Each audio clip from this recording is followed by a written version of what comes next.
Desde el principio de los tiempos, cuando los nombres de las naciones aún se escribían con trazos antiguos en las páginas del Génesis, ya se mencionaba un territorio que más tarde jugaría un papel decisivo en la historia espiritual del mundo, Elam, una región que hoy conocemos como parte del Irán moderno. No es casual que aparezca tan temprano en la narrativa bíblica. Elam, hijo de Sem y nieto de Noé, es mencionado entre los pueblos que se dispersaron tras el diluvio. Esto lo coloca, no solo como testigo de los orígenes de la humanidad postdiluviana, sino como una pieza dentro del diseño que Dios comenzó a tejer desde el inicio de la civilización. A lo largo de las Escrituras, este nombre, que más adelante también se identifica con Persia, emerge una y otra vez en momentos clave, como si su presencia formara parte de un guión superior que atraviesa los siglos. Desde su mención inicial en los relatos genealógicos hasta las visiones proféticas del final de los tiempos, Persia no está ahí por accidente. Su aparición no es decorativa, es deliberada, es profética. Y es que Persia, antiguamente Elam, fue más que una región rica en cultura, sabiduría y poder militar. Fue una tierra sembrada con destino. Su historia está entretejida con la historia del pueblo elegido. Lo que comenzó como un nombre entre linajes, evolucionó con los siglos hasta convertirse en un imperio majestuoso que un día sería usado por Dios mismo como instrumento para liberar a Israel. Pero esa parte aún no llega. Antes de los decretos reales, antes de las guerras apocalípticas, antes de los sabios del Oriente, Persia ya estaba en el mapa divino. Y esa es la clave, entender que nada en la Biblia es accesorio. Todo nombre, toda región, toda genealogía encierra una profecía esperando su cumplimiento. Cuando vemos a Elam en Génesis, estamos viendo mucho más que una simple mención. Estamos observando el prólogo de una nación que, siglos después, participaría en la liberación del pueblo de Dios y más adelante, en su juicio. Estamos viendo una historia en gestación, una semilla espiritual sembrada en los albores del tiempo, que brotaría en los momentos más inesperados de la narrativa bíblica. Así comienza la historia de Persia en las Escrituras, no como enemiga, no como redentora, no como aliada, sino simplemente como presencia. Pero una presencia que no pasará desapercibida para Dios, porque en el mapa divino, cada nombre tiene un propósito, y cada nación, un destino. Y Persia estaba destinada a ser mucho más que una región. Estaba llamada a ser señal, instrumento, advertencia y promesa, todo al mismo tiempo. Hubo un tiempo en la historia de Israel en que todo parecía perdido. La ciudad santa estaba en ruinas, el templo destruido, y el pueblo elegido se encontraba exiliado en tierra extraña, esclavizado por el imperio babilónico. Los cánticos de Sión se habían silenciado, las oraciones se ahogaban en el dolor, y las promesas hechas por los profetas parecían tan lejanas como imposibles. Sin embargo, fue en medio de ese silencio, cuando toda esperanza humana se extinguía, que el plan de Dios volvió a hablar, y lo hizo a través de un imperio extranjero, Persia. El ascenso de Ciro el Grande no fue simplemente un evento político o militar. Fue un acto profético. El profeta Isaías, más de un siglo antes de su nacimiento, ya lo había nombrado. Lo llamó el ungido de Jehová, un título reservado para aquellos que, aun sin conocer a Dios en su plenitud, eran elegidos para cumplir su voluntad. Persia no era una nación aliada de Israel por tradición, pero en los propósitos divinos, su papel estaba cuidadosamente asignado. No sería Babilonia quien mantendría cautivo al pueblo de Dios para siempre. Sería Persia quien lo liberaría. Ciro no solo permitió el regreso de los judíos a Jerusalén, financió la reconstrucción del templo, protegió a los que retornaban y decretó libertad donde antes había opresión. El decreto de Ciro fue más que una orden administrativa, fue la materialización de una promesa divina. Era la prueba viviente de que Dios puede usar a cualquier persona, en cualquier rincón del mundo, para cumplir sus designios. Incluso a un rey que no lo adoraba conforme a la ley, pero que actuó conforme a la providencia. Esta intervención no fue aislada. Bajo el dominio persa, muchos de los libros más trascendentales del Antiguo Testamento tomaron forma. Esdras, Nehemías, Esther, relatos que muestran cómo el favor de Dios operaba incluso bajo la tutela de un imperio extranjero. Persia, en este capítulo de la historia, no aparece como enemiga ni opresora, sino como conducto de redención. Fue el brazo inesperado del cielo, extendido desde una nación pagana para cumplir una profecía sagrada. Y este hecho, por sí solo, desbarata muchas ideas humanas sobre cómo opera lo divino. Nos recuerda que Dios no está limitado a las estructuras religiosas, ni a las expectativas nacionalistas, ni siquiera a los caminos tradicionales. Él puede levantar a Ciro, un rey persa, para cumplir su promesa a Israel. Puede usar a un imperio no por su poder, sino por su lugar en el relato eterno. En este punto de la historia, Persia se convierte en algo más que una nación poderosa. Se convierte en un testimonio de que, incluso en el exilio, Dios no ha abandonado a su pueblo, que incluso desde tierras lejanas, el eco de su voluntad sigue resonando, y que, si fue Persia la que liberó a Israel y reconstruyó el templo, no fue por casualidad ni por política, fue por designio divino. Porque cuando Dios escribe la historia, hasta los imperios obedecen. Años después de la liberación del exilio, cuando los ecos de Persia como imperio benevolente aún resonaban en la historia de Israel, ocurrió algo profundamente simbólico, casi silencioso, pero de un peso espiritual inmenso, el nacimiento del Mesías. Y con él, una visita que marcaría la conexión entre Oriente y la promesa cumplida. Los sabios de Oriente, también conocidos como magos, astrólogos o estudiosos del cielo, emprendieron un viaje para postrarse ante un niño que, según sus cálculos y señales celestes, era el rey prometido. No se trataba de hombres comunes. Eran eruditos de gran prestigio, probablemente pertenecientes a la clase sacerdotal o científica de la región que había sido Persia, el actual Irán. No hay nada trivial en su aparición. No fueron sacerdotes judíos, ni fariseos, ni escribas los que reconocieron primero el nacimiento del Salvador. Fueron hombres venidos de una tierra lejana, guiados no por profecías escritas en pergaminos hebreos, sino por señales observadas en los cielos. Sin embargo, aquellos sabios tenían una sed de verdad tan profunda que no les importó cruzar desiertos, enfrentarse a reyes desconfiados, ni cargar incienso, oro y mirra a través de caminos inciertos. En sus corazones había algo que trascendía la lógica y la tradición, una certeza espiritual de que aquel niño era digno de adoración. Este momento encierra una revelación poderosa. Persia, aquella nación que antes había sido instrumento de liberación política, ahora se convierte en símbolo de revelación espiritual. A través de estos sabios, Persia reconoce al Mesías incluso antes que su propio pueblo.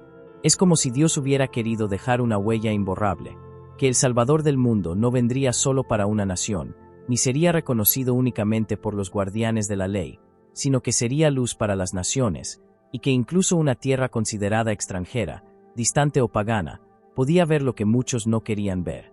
Los sabios de Oriente representan, de algún modo, la conciencia espiritual de un mundo que, aún lejos de la verdad revelada, es capaz de percibir la voz de Dios cuando se manifiesta con claridad en el corazón. Que vinieran de Persia no es un simple detalle geográfico.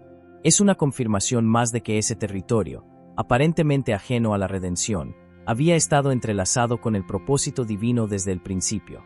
Persia no solo liberó al pueblo de Dios en el pasado, en este acto, lo honra, se postra, reconoce al enviado, y lo hace con humildad, con fe, y con ofrendas cargadas de profundo simbolismo.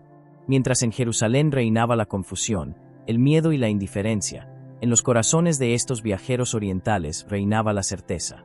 Ellos no llegaron para investigar, llegaron para adorar. Y eso transforma por completo el mensaje. Nos recuerda que la revelación no depende de la cercanía física al templo, ni del conocimiento teológico, ni del linaje religioso. A veces, la fe más pura nace en los lugares menos esperados. A veces, la adoración verdadera proviene de tierras que la tradición ha olvidado. A veces, el Oriente ve lo que el Occidente niega. En ese pesebre, bajo el cielo estrellado, Persia se arrodilló ante el Hijo de Dios. Y con ese acto, selló su papel no solo como imperio histórico o profecía cumplida, sino como testimonio de que ninguna nación, por lejana que parezca, está excluida del encuentro con lo divino. Pero no toda la historia de Persia en las Escrituras se viste de luz. A medida que avanzamos hacia los textos proféticos que anuncian los últimos días, la figura de Persia, ya consolidada como parte del territorio que hoy llamamos Irán, reaparece en un escenario muy diferente. Ya no como libertadora, ni como adoradora silenciosa del Mesías, sino como una pieza clave en una coalición de naciones que se levantarán contra el pueblo de Dios en el clímax de la historia humana, la temida guerra de Gog y Magog. Ezequiel, el profeta de las visiones profundas, nos habla de un futuro inquietante. Describe una alianza liderada por Gog, príncipe de la tierra de Magog, un líder enigmático que reunirá a varias naciones para marchar contra Israel. Y entre los nombres que aparecen, Persia se encuentra ahí, mencionada sin ambigüedad, como parte de esa confederación que se alzará en desafío contra el plan divino, ya no como aliado, sino como enemigo profetizado. Esta transición de rol, de redentor a adversario, no es una contradicción, es una advertencia, porque en el relato bíblico, las naciones no son etiquetadas eternamente como buenas o malas. Su lugar en la historia depende de sus acciones, de su alineación o rebelión frente a la voluntad de Dios. Persia, que fue instrumento de liberación, puede convertirse también en instrumento de juicio, si se aparta de la luz. La misma nación que un día fue ungida para devolver a los judíos a su tierra, ahora se describe como marchando contra ella, cegada por la ambición, arrastrada por la alianza con fuerzas que desafían lo eterno. Y este retrato profético no es una mera descripción geopolítica, es una señal espiritual. La guerra de Gog y Magog no es solo un conflicto militar, es una guerra entre la luz y la oscuridad, entre la fidelidad y la rebelión, entre lo eterno y lo pasajero. Que Persia esté en ese escenario final es un recordatorio del poder que las naciones tienen para elegir su papel en la historia sagrada. Nadie está condenado por su pasado, pero tampoco nadie está exento de caer si abandona el camino. En el Apocalipsis, aunque con un lenguaje simbólico y cargado de misterio, se repite esta imagen, una gran confrontación, un asedio final, una coalición de poderes levantándose contra la ciudad amada. Y aunque los nombres cambian, la esencia permanece. Irán, como herencia de Persia, vuelve a ocupar un lugar relevante en ese conflicto final. Y no es coincidencia. Es el eco de una historia que comenzó miles de años atrás, y que encuentra su desenlace en un enfrentamiento que definirá el destino de las naciones. Pero incluso en medio de este juicio, la Escritura no cierra la puerta. No proclama condena irreversible. La presencia de Persia en esta guerra no es el final de su historia, sino un capítulo que revela cómo incluso una nación utilizada por Dios puede desviarse, y cómo incluso en el error, el plan divino no pierde el control. Porque en la Biblia, el juicio siempre tiene un propósito: exponer lo oculto, corregir el rumbo, y abrir la posibilidad del arrepentimiento. La imagen de Persia en la guerra de los últimos tiempos no es solo advertencia para una nación específica, es una lección universal. Nos habla de cómo el poder, el orgullo, la religión sin verdad y la ambición sin propósito pueden llevar a cualquier pueblo o persona a convertirse en enemigo del bien. Pero también deja entrever que incluso al borde del abismo, Dios sigue escribiendo la historia, y que el desenlace final aún no está completamente cerrado. Porque mientras haya tiempo, siempre habrá una última oportunidad. Y es precisamente esa última oportunidad la que emerge como un susurro de esperanza en medio de los truenos del juicio.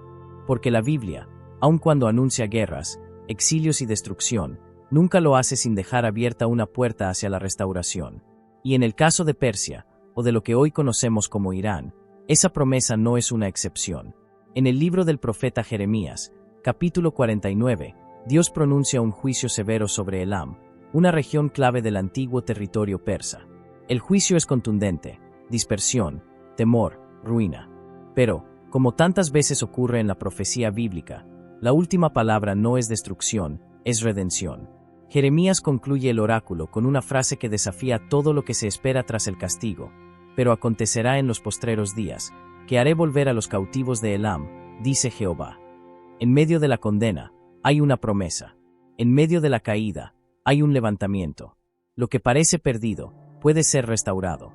Este patrón divino se repite una y otra vez. El juicio no es el final, sino el inicio de un nuevo camino, para aquellos que deciden volver su rostro hacia Dios. Y esto nos revela algo fundamental del corazón divino. A diferencia del juicio humano, que suele ser definitivo, frío y excluyente, el juicio de Dios tiene una cualidad redentora.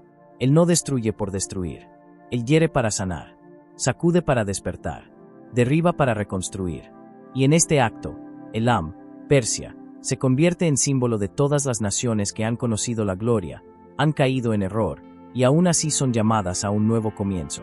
El regreso de los cautivos de Elam es más que una restauración territorial. Es una restauración espiritual. Es la posibilidad de que incluso aquellos que marcharon contra el plan de Dios, que se alinearon con fuerzas contrarias a la verdad, que fueron protagonistas en escenarios oscuros, aún pueden ser redimidos. Porque el perdón, en la lógica divina, no depende del pasado, sino del arrepentimiento. Esta promesa profética también tiene implicaciones para nuestro tiempo. En un mundo polarizado, donde las tensiones geopolíticas con Irán ocupan titulares y generan temores, este versículo parece recordarnos que Dios ve más allá de las noticias, más allá de los regímenes, más allá de las ideologías. Él ve el alma de una nación. Y donde nosotros vemos enemigos, Él aún puede ver hijos perdidos que pueden volver. Donde nosotros trazamos líneas de condena, Él dibuja caminos de regreso. El Am restaurado no es solo una imagen profética para Irán. Es un símbolo universal. Representa el corazón que se arrepiente. La nación que cae, pero escucha. El pueblo que, aun después de haberse rebelado, se vuelve y encuentra los brazos abiertos de un Dios que no olvida las raíces ni niega la posibilidad del cambio. En el Am estamos todos reflejados, porque todos, en algún momento, hemos necesitado volver y ser restaurados. Así, la historia de Persia en la Biblia no termina en guerra, ni en ruina, ni en juicio. Termina, como todas las grandes historias escritas por Dios, con una oportunidad, una restauración prometida, una última luz al final del túnel. Porque para quien se arrepiente, siempre hay una tierra a la que regresar. La historia de Persia en la Biblia no es lineal, ni predecible, ni simplista. Es un espejo de la complejidad humana y de la profundidad del plan divino. Desde sus raíces antiguas en el Génesis como el Am, hasta su participación redentora en la reconstrucción del templo, desde la adoración silenciosa al Mesías a través de sus sabios, hasta su papel oscuro en la guerra final, Persia representa mucho más que una nación. Es un símbolo, un reflejo del alma colectiva de la humanidad, capaz de actuar como instrumento de luz o de rebelarse contra ella. Y sin embargo, incluso en sus momentos más sombríos, su historia jamás es descartada. Porque Dios no borra. Dios redime. No olvida a quienes usó para liberar, aunque luego se hayan desviado. Y no niega la posibilidad de restauración, aun cuando todo indique condena. Persia, en la narrativa bíblica, es advertencia y promesa. Es juicio y redención. Es caída y regreso. Este patrón, repetido una y otra vez en las Escrituras, revela una verdad profunda, que las naciones, como las personas, están en constante transformación. Que ningún pueblo, por oscuro que parezca su presente, está fuera del alcance de la misericordia divina. Que Dios es soberano sobre la historia, y que aun en medio del caos geopolítico, Él está tejiendo propósitos eternos que trascienden fronteras, religiones, alianzas y épocas. Irán, la antigua Persia, sigue hoy siendo una nación cargada de simbolismo profético. En los titulares del mundo moderno, se le retrata muchas veces como amenaza, como enemigo, como pieza central en conflictos que despiertan temor. Pero la Escritura nos invita a mirar más allá de lo aparente, a ver no solo a través de los ojos de la política, sino desde la perspectiva del plan divino, a recordar que quien fue instrumento de redención, también puede volver a serlo, que quien se postró ante el Mesías una vez, puede hacerlo de nuevo, que incluso las naciones que hoy parecen apartadas de Dios, pueden ser escenario de un despertar inesperado. Este es el verdadero mensaje que atraviesa toda la historia de Persia en la Biblia, que el propósito de Dios no se rompe con los errores del presente, que sus planes no se cancelan por los fracasos del pasado, y que, en su misericordia, hasta las guerras más oscuras pueden convertirse en caminos hacia la luz, si hay arrepentimiento. La historia de Irán, leída a la luz de las Escrituras, es entonces una invitación a dejar de ver enemigos donde Dios ve procesos, a entender que lo profético no siempre es lo definitivo, y que incluso cuando se ha escrito el juicio, siempre queda la posibilidad de una última palabra, redención. Porque el Dios de la Biblia no se complace en destruir naciones, se deleita en restaurarlas. Y si eso fue posible con Persia, también lo es hoy con cualquier nación, y con cualquier alma. Porque mientras haya historia, mientras haya aliento, mientras haya alguien dispuesto a volver, Dios seguirá escribiendo capítulos nuevos. Capítulos donde la caída se convierte en testimonio, donde el juicio se transforma en gracia, y donde incluso los enemigos profetizados pueden ser parte de la gloria futura.